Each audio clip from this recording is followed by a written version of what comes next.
ఎగిరేటి ఏనుగొచ్చి పలికేటి జింకలొచ్చి నడిచేటి చేపలొచ్చి అడవికి రమ్మనగా ఆ కోనల్లో కొమ్మల్లో ఉయ్యాలుగేసి ఆ కొమ్మల్లో పళ్ళన్నీ రుచి చూసి ఆ పళ్ళల్లో మైకంతో మోహం కమ్మేసి చలిగా గిలిగా తొలిగా త్వరగా అటుగా ఇటుగా మరి నువ్వే నాకు ముద్దిస్తావని తడివేదాలు ముద్రిస్తావని నమ్మడానికి ఎంత బాగుందో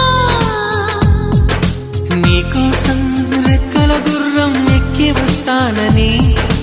పగడపు దీవికి నిన్నే నేను తీసుకెళ్తానని ఇక ఏనాటికి అక్కడే మనము ఉంటామని నమ్మడానికి